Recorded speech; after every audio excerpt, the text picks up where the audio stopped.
инталиқу. Әбден жаңағы жәннаттықтар жәннатқа, тозақтықтар тозаққа қарай бөлінген кезде, тозақтықтарға мынандай бір бұйрық айтылады екен. Ана тозақ деген нәрсе, Алла сақтатын баршамызды. Ана ыстық жалына деген нәрсе, ыстықтан, жалыннан құтылуға бола ма?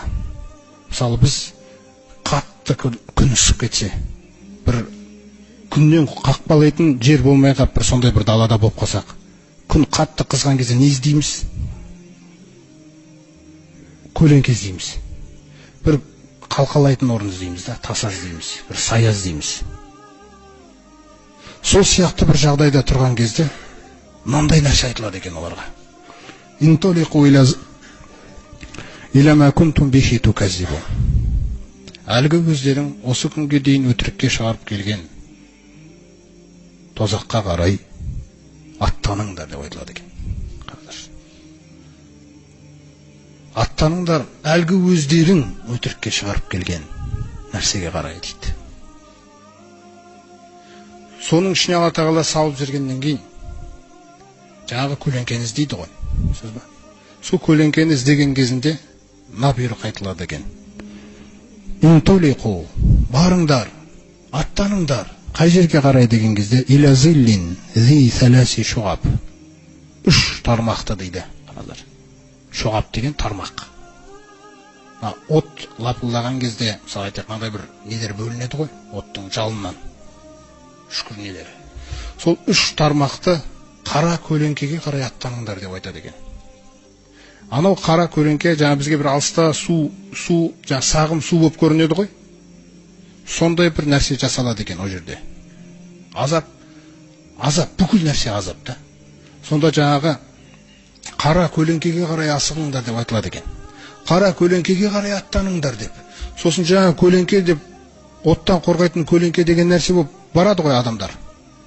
Сол жақта тозақтықтар сол нәрсеге бара жатқан кезде Алла Тағала айтады. Ла золилин, негізі ол салқын көлеңке бермейді ол дейді. Бара жатқан жерлері дейді.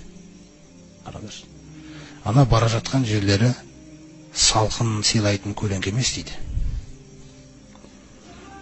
Вала юғни минал лахаб, сондай-ақ ол тозақтың жалыны жалындап тұрған бейді, шап берейін деп тұрған нәрселерден ол құтқарамайды дейді о жер. Сөйтіп сол жерге қарай жүгірісіп атқан кезде қараңыздар не болады? Иннаха тарми бишарарин кал қасыр. Ол бір ұшқындарды атқылап жібереді дейді оларға қарай. Осындай 3-4 аятта Алла осы қорқынышты сәтті баяндаған. Жаңағы соған қарай жүгіріп баратқан кезде көлеңке деп, ол көлеңке емес екен, о жақтан ұшқындар атылады дейді.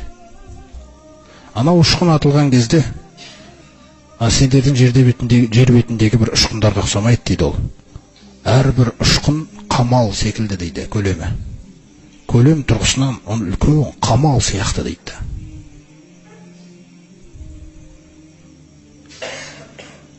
Кааннаху жималатун суфур.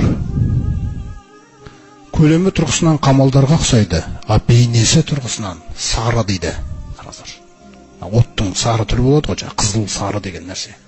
Сол сары түйелер сияқты дейді. Ибн Аббас радиаллаху анху айтады, ағаштың діңгектері де көзделеді дейді. Жималатун деген суфур біздің тілде дейді, құрма ағашының діңгектерін де айтады дейді. Усулу шажар, жаңағы діңгектің үлкендігіндей жаңағы ұшқынды лақтырады деп жатырды. Түйенің мойындары сияқты деген. Бұл нәрселер құрметті жамағат, біз егжей-тегжейіне кіретін нәрсе емес, өйткені мәселе қорқынышты нәрсе айтылып жатыр, және ол жаңағы кәпірлерге қатысты айтылып жатқан нәрсе да. Көрдіңіз ғой. Өйткені мынандай нәрсе бар. Біз Аллаға шүкір, құрметті жамағат, Алла Тағала жүрегімізге иман сыйлап, тозақ деген нәрсеге біз сенгеннен кейін, енді тозақ туралы қандай сипаттар айтылады, нелер айтылады, олар сізге одан сайын жаңағы тозақтан сақтануыңызға, қорқуыңызға деген нәрсені қоса береді. Ал енді олар асылы тозақ деген ұғымның өзін теріске шығарып жібергеннен кейін, оларға енді тозақ туралы не айтылса да, ол көмектеспейді екен ол. Өйткені мәкәнөлі дейді, қараңыздар.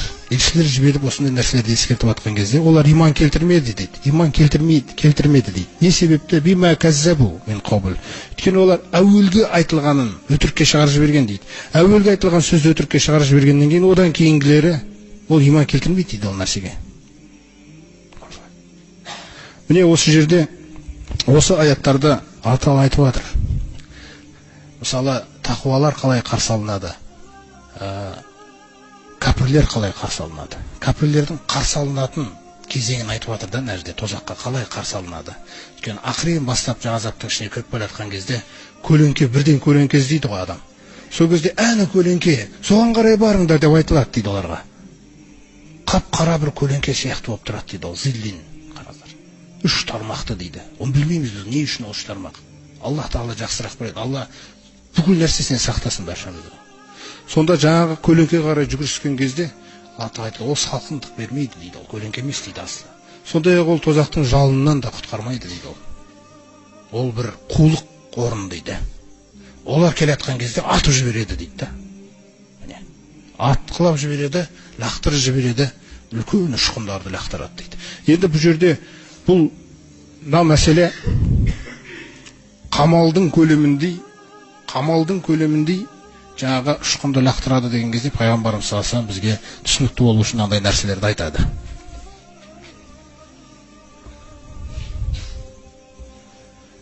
Тері деген нәрсе бар ғой. Сонда айтады, ла ғилазу жилдил кафири дейді. Иснани ва арбағина зираған. Қана таң қаласыздар. Кәпірдің терісі дейді, тері. Тозаққа салынардан бұрын кәпірдің терісі 42, мына білек деген нәрсе бар ғой, шынтақ өлшемі. 42 шынтақтың қалыңдығындай болады дейді, терісі. Көрдіңіз бе? Одан кейін вадирсуху кал ухуд деген. Сахабалар Ухуд тауын көріп жүр ғой күнде Мединада. Ухудты көріп тұрсыңдар ма деген, иә. Кәпірдің азу түсі тура бір Ухудтай болады деген. Қараңыздар. Ол тозақты толтырам деген Алла Тағала. Олардың көлемін пайғамбарымыз саллаллаху алейхи айтқандай, амма ман кана ва ин кана мин ахли нари, кім тозақтықтардан болатын болса, уззиму ва фухиму кал джибал дейді. Денелерін Алла Тағала өсіріп жібереді дейді. Өте ірі жібереді. О, биік таулар сияқты дейді. Мына таулар мысалы Ухудтардан үлкен ғой. Биік тауларға айналдырады деген да олар.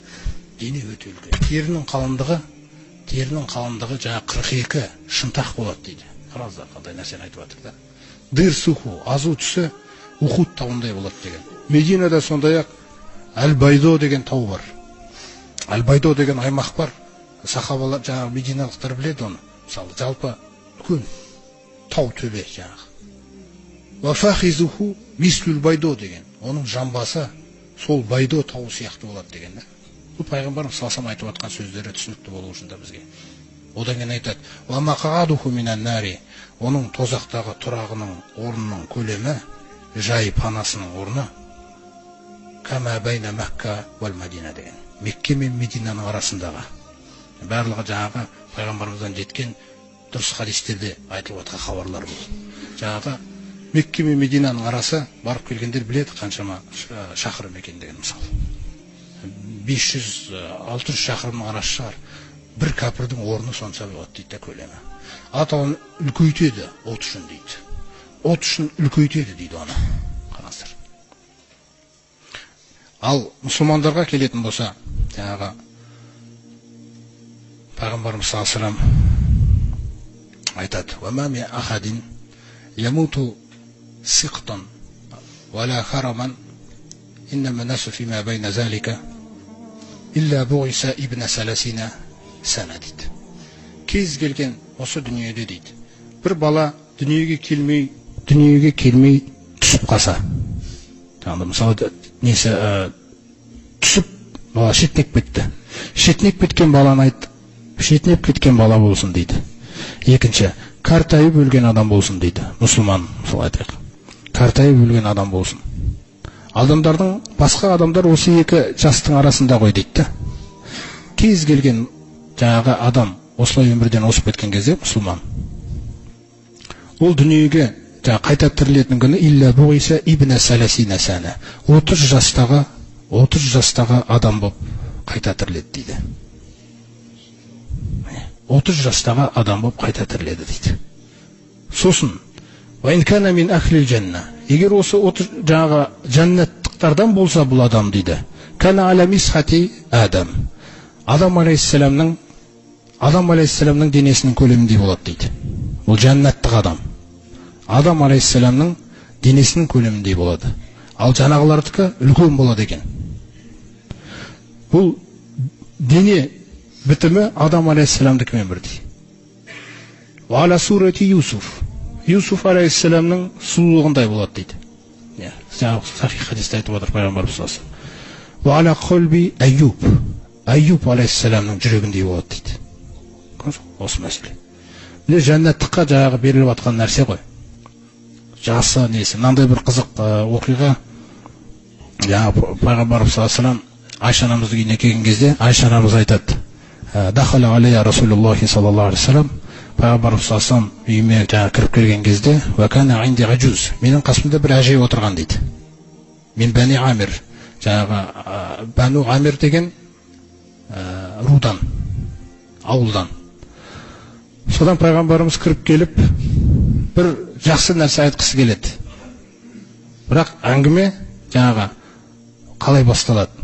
Фақола пайғамбарымыз айтады: "Мен хазихил ажуз." Бұл әже кім? Ей Айша. Хия мин халати. Менің нағашы тараптарымнан болған бір кісі ғой дейді. Сосын жаңағы әже айтады: "Я Расулаллах, ей Аллахтың елшісі, удғуллаха, Аллаға дұға тілеңізші, Алладан сұраңызшы. Ан юдхиланил жанна, мені жәннатқа кіргізсінші" деп. Әже. Сонда пайғамбарымыз саллаллаху алейхи вассалам бір әзіл қылады. Әзілде хаққа негізделген, шындыққа негізделген әзіл ғой. "Я умма фулан, ей пәленшенің анасы" дейді пайғамбарымыз саллаллаху алейхи вассалам. "Иннал жанната, сөзсіз жәннатқа келетін болсақ" дейді.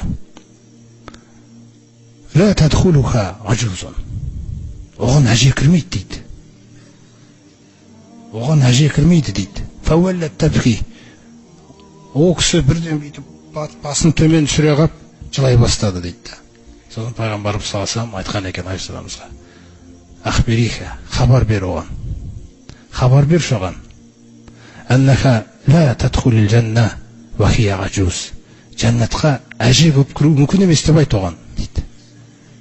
Сосын Алла Тағала Құранда айтқан аяттарды келтіреді: "Инна анша'нахунна инша'a." Біз оларды қайтадан жаңа жаратылыс етіп жаратамыз ғой дейді. "Фажағалнахунна абкара."